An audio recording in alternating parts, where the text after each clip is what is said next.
첫 코너 월드 스님의 고민상담소 순서입니다. 앞서 다양한 방법도 소개를 드렸는데요. 월드 스님의 고민상담소는 24시간 항상 열려 있습니다. 아래 번호가 나가고 있습니다. 메시지를 주시면 저희 제작진이 연락을 드리겠습니다. 망설이지 마시고 고민하는 사항이 있다면 항상 연락 주시면 저와 직접 통화를 해서 함께 고민을 나눠보는 시간을 갖도록 하겠습니다. 첫 시간 첫 번째 기회를 가지신 분이 전화를 주셨습니다. 전화 받아보겠습니다. 여보세요? 네, 안녕하세요, 스님. 네, 안녕하십니까? 스님, 이렇게 뵙게 돼서 너무 기쁘고 벅찹니다, 스님. 우선 어디 사시는 누군지 말씀해 주시면 좋을 것 같습니다. 스님, 저는 사당에 살고 있고요. 네. 60대 초반인 이명이라고 합니다. 네, 반갑습니다, 보살님. 네, 스님. 저 스님께 이렇게 제 심정을 말씀드리게 돼서 너무도 기쁘고 좀 떨리기까지 하네요. 네, 반갑습니다. 근데 제가 요즘 좀 괴로운 게 있는데 네. 35세 된 그 딸아이가 있어요. 네. 근데 이제 저랑 많이 다르거든요. 네. 그래서 많이 부딪혔는데 네. 지금까지도 아직도 그 풀려지지 않는 게 있어서 고민인데요. 네. 네, 뭐 포기하고 그냥 마음을 비웠다 이렇게 생각을 했는데도 네. 네, 수시로 막 울컥울컥 올라오는 속상함이 있어요. 그래서 많이 울적한데 내 딸인데 어떻게 그게 정대가 되겠습니까? 스님, 그래서 제가 이 문제에 이렇게 봉착하게 되니까 이건 너무너무 괴로운 문제고 그래서 스님께 조언을 부탁드립니다. 그래서 네. 제 딸은 그 성격이 네. 저랑 많이는 다르고 네. 또 저보다는 이제 장점도 많고 인심도 많은 그런 따뜻하고 이쁜 아이인데 네. 제가 그 결혼 문제, 딸아이의 결혼 문제만은 포기를 할 수가 없어요. 이게 그렇죠. 제 문제인 것 같아요, 스님. 네. 근데 이제 너무 죄송하지만 이런 그 스님 그 말씀을 듣고 싶어서 제가 부탁을 했고요. 본인 문제인데도 이제 이게 이제 제가 해결이 안 되는 그런 너무 힘든 부분이라 네. 이제 전화를 드리게 됐고요. 그리고 우리 딸아이는 그래요. 본인이 이제 하고 싶을 때 언제가 됐던 그때 하면 된다 이렇게 마냥 느긋하게 생각을 하거든요. 네. 근데 그거는 안 맞다. 저는. 네. 그리고 다른 이제 제가 이제 뭐 소개팅 같은 거 주선을 하면 한두 번밖에 안 만나요. 한두 번. 그리고 뭐 엄마 됐어 엄마 이렇게 뭐 신중하게 안 하고 이렇게 그런 부분 너무 마음에 안 들고 근데 저는 이제 뭐 많이 만나다 보면 한 70% 정도 마음에 들면 나머지는 맞춰가면서 서로 보완해가면서 사는 게 결혼 생활이다라는 생각을 하는 주의라 제 생각이랑 너무 안 맞고요. 또 제 생각을 조금 더 받아주질 않아요, 딸이. 예. 그래서 도대체 이런 딸을 어떻게 대해야 할지 제가 너무 괴로운데 도대체 이 어떤 시각으로 바라봐야 될지 얘를 네, 제가 어떤 마음으로 가지고 앞으로 살아야 될지 너무 난감해요. 이거 난감할 것 같은데요. 스님. 우선은 좀 생각을 바꿔야 될 게 딸의 생각을 억지로 바꾸려고 할 게 아니고 보살님의 생각을 우선 바꿔야 될 거라는 생각이 들어요. 옛날 이야기를 한다면 과거에는 선을 보고 중매쟁이 말만 듣고 결혼을 해서 평생 쏘가서 살았다는 분들이 많이 계시지 않습니까? 뭐 그러면서도 그래도 우리는 아들 딸 낳고 잘 살았다 이렇게 이야기하지만 시대가 변했지 않습니까? 맞습니다. 잠깐을 살더라도 본인이 행복해야 되는 게 결혼일 건데 그 한 번 만나서 정들여 가지고 무조건 살아라라고 하는 것은 엄마의 생각일 거고 아이의 입장에서는 잠깐을 살아도 가슴 뛰는 부분에 결혼을 하고 싶은 것이 딸의 입장일 겁니다. 그러기 위해서는 엄마가 강요해서 될 수 있는 부분이 아니니만큼 엄마 입장에서 할 수 있는 건 딱 한 가지입니다. 널 믿는다 라고 하는 부분이고 무엇보다 중요한 부분이 부모가 해줄 수 있는 부분은 기도보다 좋은 거 없잖아요. 부처님 전에 축원드려서 우리 딸 좋은 인연 속히 내게 해달라고 축원드리고 자꾸 관세음보살 부르고 또한 절에 가서 노력하고 뭐 그와 같은 모습을 보면 딸이 바라다 봐도 쫓기듯이 하는 결혼보다는 잠깐을 살아도 행복할 수 있는 결혼을 그 엄마도 그 원한다라고 이렇게 얘기를 해주면 딸은 오히려 더 용기백배해서 더 폭넓은 부분에 그 기회를 갖지 않을까 싶은 생각이 드네요. 네, 스님. 그러면 제가 언제가 되든 그냥 마냥 기다린다고 생각하지 마시고 노력한다고 생각하시기 바랍니다. 딸을 위해서 정말 좋은 인연이 되기 위해서 기도도 해보시고 노력을 해보시다 보면 딸도 거기에 감동을 해서 분명히 엄마의 그 마음에 맞춰서 행동할 수 있는 날이 오지 않을까 싶은 생각이 듭니다. 그래서 좋은 인연 속에 되게 해달라고 축원드리는 것보다 더 좋은 방법은 없을 것 같습니다. 네, 기도 많이 할 거고요, 스님. 네. 그리고 스님 이렇게 전화드린 김에 네. 제가 그 스님 마지막 방송 4월에 하신 거 다시 보기로 봤어요. 네, 네. 제가 너무 마음에 와닿는 그 말씀은 자식의 도리, 부모의 도리 말씀해 주셨잖아요. 네, 네. 그래서 이제 자식은 부모에게 해야 할 일을 먼저 얘기해라. 이 부분 너무너무 공감이 되는데 우리 딸은 이렇게 안 하고 있어요. 뭐든지 말을 안 해서 하고. 네. 근데 이거 너무 속상하거든요. 네, 그렇죠. 네, 너무 이제 실감 나는 말씀 해주셔가지고 부모는 자식을 궁금해하는 것은 당연하다. 그래서 제 딸한테 스님이 방송을 다시 보기로 꼭 들려줘야 될 것 같은 생각을 했어요. 좋은 방법일 수 있습니다. 근데 세상이 정답대로만 살 수는 없습니다. 네. 이런 생각도 갖게 하고 저런 생각도 갖게 하는데 무엇보다 중요한 부분은 어머니가 그 딸의 냉정함을 서운하게 여기지 마시고 그래도 내 딸이기 때문에 억지로 되지 않지 않습니까? 맞습니다. 그렇듯이 또 딸도 역시 마찬가지로 내 엄마거든요. 그래서 가장 편안한 대상이기 때문에 화가 나면 화가 나고 짜증이 나면 짜증이 낼 수 있는 부분이 바로 딸이기 때문에 가능한 부분이고 엄마이기 때문에 가능한 부분이다라고 하는 생각을 가지고 천륜보다 더 중요한 건 없다라고 하는 생각을 가지셔서 항상 자식을 위해서 기도해 주시고 또한 자식에게 바라는 것을 크게 갖지 마시고 그냥 네가 내 딸이어서 좋다라고 하는 것만 가지고 사시다 보면 저절로 행복해질 겁니다. 딸이라서 좋다 이렇게. 네. 네, 알겠습니다. 네. 그리고 스님 말씀처럼 이제 저는 이제 지금 제 능력껏 그 딸에게 이제 도움이 되는 거를 많이 하려고 해요. 네. 예, 그래서 그렇게 하는데 이제 우리 또 딸은 조금 냉정한 아이다 보니까 제가 하는 거에 대해서 조그만 거라도 굉장히 부담스러워하고 또 반가워하지도 않아요. 네. 근데 그래도 이렇게 계속 하는 게 맞는 건죠. 맞죠. 부모가 아무리 하지 말한다고 해서 안 할 수 없지 않습니까? 내 딸이기 때문에 할 수밖에 없는 거죠. 어떤 때는 안 하고 싶을 때는 너무 괘씸해가지고 그래 네가 원하는 대로 해주마 할 때가 있는데 또 금방 또 마음이 돌아서가지고 부모다 보니까 엄마다 보니까 또 딸에게 우리가 서운한 감정을 갖는 것 자체는 내가 너를 위해서 뭔가를 많이 하고 있다는 생각을 너무 많이 하기 때문에 그래요. 줘도 부족하다는 생각을 가지고 딸을 바라다 본다면 아마 그런 생각은 안 들 거고 그 스스로 어머니 입장에서 딸을 위해서 노력하는 부분이 스스로 아마 행복해질 수도 있을 거라고 생각을 합니다. 스님 마지막 말씀 너무 감사하고요. 네. 꼭꼭 명심하고 이렇게 마음을 잘 다스리고 기도 열심히 하면서 살겠습니다. 스님. 네, 감사합니다. 좋은 가정 이루시고요. 따님의 미래가 아주 행복한 미래가 되었으면 좋겠습니다. 감사합니다. 감사합니다, 스님. 건강하시고요. 예. 네, 고맙습니다. 고맙습니다. 네.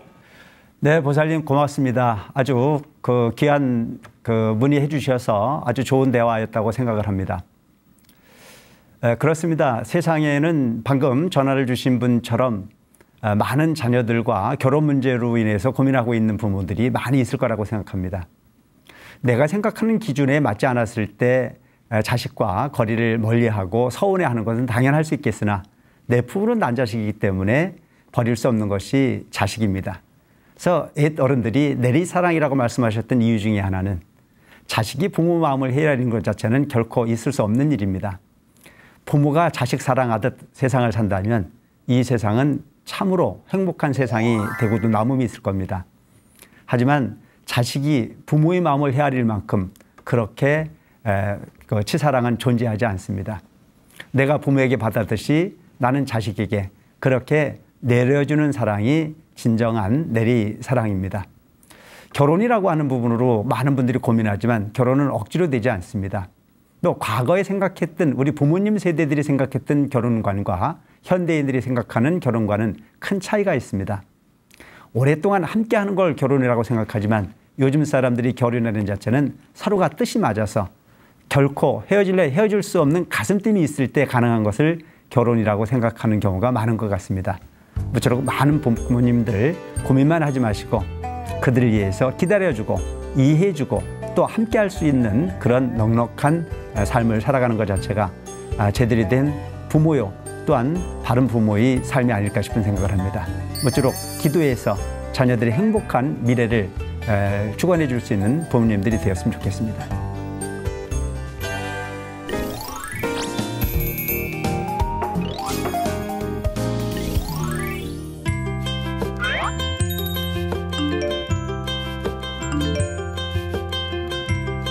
이런 질문 드려도 될까요? 그럼요. 어떤 질문이든 괜찮습니다. 저는 40대 후반 불자인데요. 식탐이 정말 많습니다. 회사 업무 때문에 스트레스가 많아서 그럴 수도 있는데 아무튼 엄청 먹기도 하고 가끔 너무 먹어서 토를 하기도 하고 버리는 음식도 많아요. 정말 누구에게도 말 못할 고민이네요. 당연히 살도 3년 전보다 많이 쪘고요. 그래서 자신감도 없고 불자로서 부끄럽기도 합니다. 사람들이 정신적인 문제라고도 하던데 식탐은 어떻게 고칠 수 있는 걸까요? 월도 스님 초대하겠습니다. 제가 하는 말 가운데 하나가 예전에는 먹을 것이 없어서 병이었는데 요즘은 먹을 게 너무 많아서 병이 난다라고 하는 것입니다. 지나친 식탐과 식욕, 어느 경우에도 많이 먹는 것은 좋을 수가 없습니다. 과거에는 우리 부모님들께서 먹을 것을 주시고는 열심히 뛰어다니면 배 꺼진다고 혼을 내고 했던 과거가 있었습니다. 요즘 모든 사람들이 너무나 많이 먹고 그 식탐이라고 하는 부분을 조절하지 못해서 먹고 난 이후에 어떻게 하면 살을 뺄까 고민하는 경우들을 왕왕 봅니다. 오늘 사연을 주신 분도 스트레스로 인해서 너무 많이 먹게 되고 그 많이 먹게 되고 난 이후에 살이 쪄서 고민이라고 하는 부분의 내용으로 고민을 말씀해 주셨습니다. 우리가 살이 찌는 것 자체 먹는 데는 즐거움을 가질 수 있습니다만은 살이 쪄서 건강에 해롭다라고 하는 사실은 누구나가 다 알고 있습니다. 이럴 때 우리 불교에서 가르치고 있는 오관계 구절이 떠올라서 말씀을 드리고자 합니다. 오관계라고 하는 것은 불교에서 바로공양이나 식사를 할 때 하는 건데요. 음식에 대한 감사함을 항상 표현하고 식사를 하게 됩니다. 그 오관계의 내용을 보면 내용이 이렇습니다. 이 음식이 어디에서 왔는가? 내 덕행으로 받기가 부끄럽네. 마음의 온갖 욕심 버리고 몸을 지탱하는 약으로 알아 깨달음을 이루고자 이 음식을 먹습니다. 그렇습니다. 오늘 사연 주신 분께 말씀드리고자 하는 것 자체가 그냥은 식탐 조절하기가 대단히 어려울 겁니다. 식사할 때마다 먹거리가 눈앞에 있을 때마다 이 오관계를 한 번씩 읽어본다면 스스로 절세할 수 있는 힘이 생기지 않을까 싶은 생각을 합니다. 음식을 대하는 데 있어서 그 음식이 오늘 이 순간 있기까지의 감사한 마음을 새겨보고 내가 그 음식을 먹고 어떠한 행동으로서 많은 사람들에게 이익을 부여해 줄 건가 또한 고민해보며 또한 내가 생각하는 생각 하나하나가 헛된 생각이 되지 않고 음식에 부응하는 또 감사하는 마음을 실현해낼 수 있는 부분의 노고를 만들어내야 된다고 생각하면 아마 다소 절제하는 힘이 생겨날 수 있지 않겠나는 생각을 합니다. 모쪼록 오관계를 외우셔서 항상 식사 때마다 식사 조절의 어떤 그런 기능으로서 잘 활용해 보신다면 부처님 가르침이 인생에 큰 변화를 가질 수 있는 계기가 되지 않을까 싶은 생각을 합니다. 모쪼록 우리가 이 세상을 살아가는 데 있어서는 마음대로 되는 부분은 없습니다. 마음이 시키는 대로 무조건 해서는 결코 이루어지는 일이 없습니다. 스스로 마음을 통제하고 스스로를 이겨보려고 애쓰는, 그래서 부처님 가르침에 보면 적을 이기는 것보다 힘든 것이 자신을 이기는 것이다 라고 하는 말씀을 하신 적이 있습니다. 모쪼록 잘 절제하셔서 건강도 지키시고 또한 삶의 활력소가 될 수 있는 오관계 잘 활용해 보시면 좋을 것 같습니다.